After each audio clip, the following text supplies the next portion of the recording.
You have to start off with an epigraph because I think this is perfect.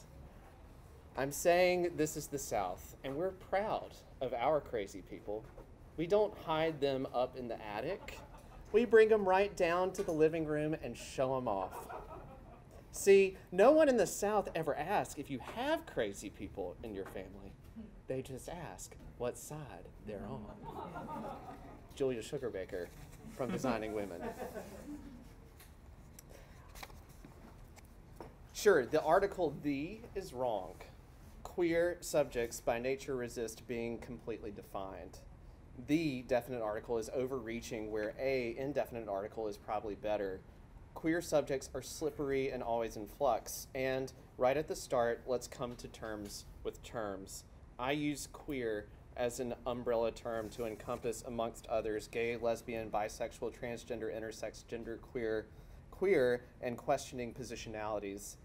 I love Eve Sedgwick's definition of queer in her essay, Queer and Now. Queer can refer to the open mesh of possibilities, gaps, overlaps, dissonances, and resonances, lapses and excesses of meaning when the constituent elements of anyone's gender, of anyone's sexuality aren't made or can't be made to signify monolithically, end quote. I suppose a region cannot be sexed or gendered, but if we apply this definition of queer to the South's character, I think it fits the dissonances that are so prevalent in Dear Dixie. The American South to me is similar to what South Africa's constitution says of that rainbow nation. South Africa is united in its diversity. We think of diversity as that which highlights individuals as different, but when difference is the rule, difference strangely becomes the bond.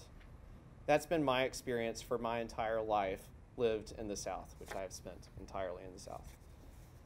This project came about from a need I noticed as I was teaching a class on Southern literature and culture to a group of seniors at a boarding school in Alabama.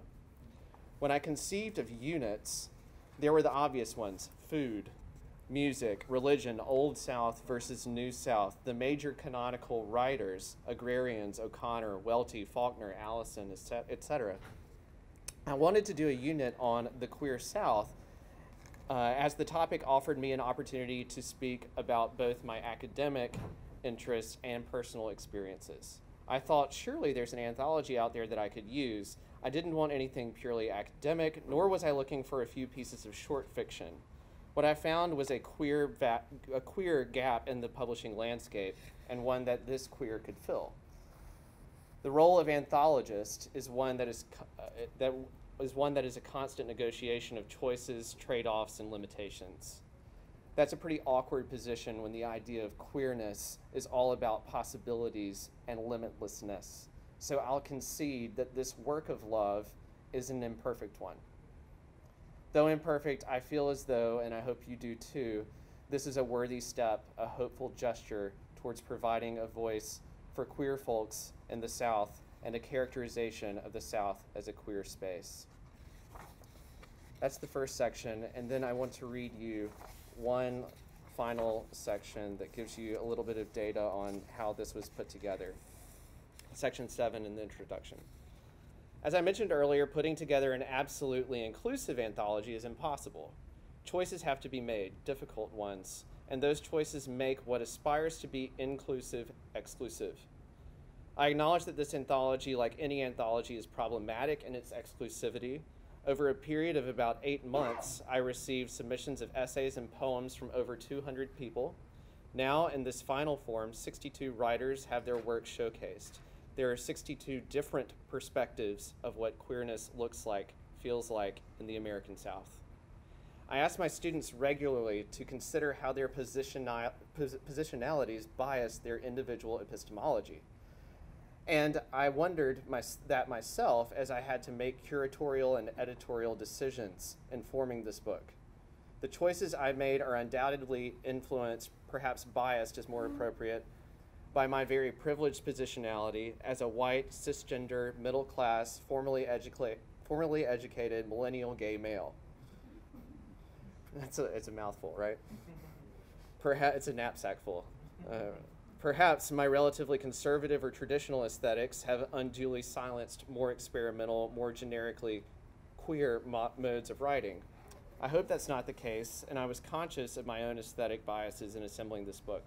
My goal was to form a book that communicated both clearly and queerly, so that its audience, no matter how one may identify, could be aspired to, as Eudora Welty says, part the veil of indifference to each other's presence, each other's wonder, each other's human plight.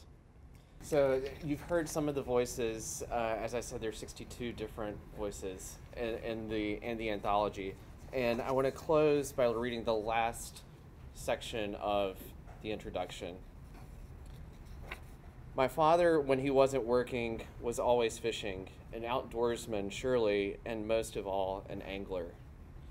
Though I had little to no interest in fishing, I preferred the smells of department stores to live bait, cashmere to camouflage, loafers to muddy boots.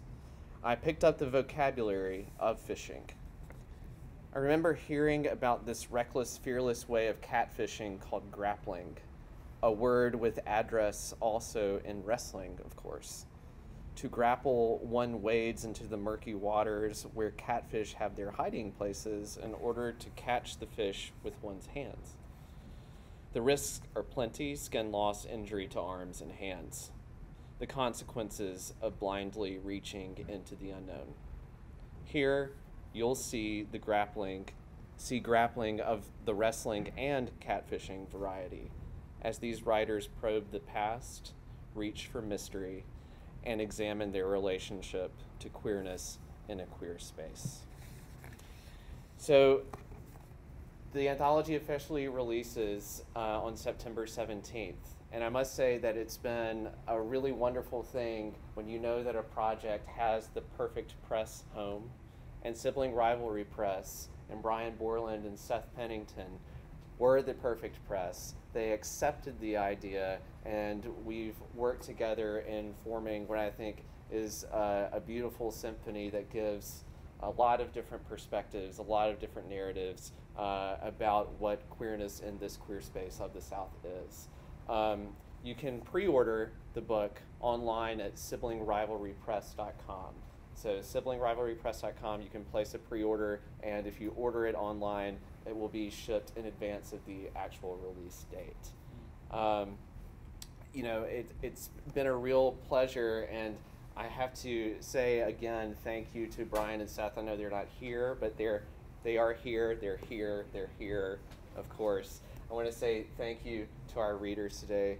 You're wonderful, you're everything. And, you know, good writing or crappy writing is nothing without great audiences. So thank you all for coming and listening and for supporting this.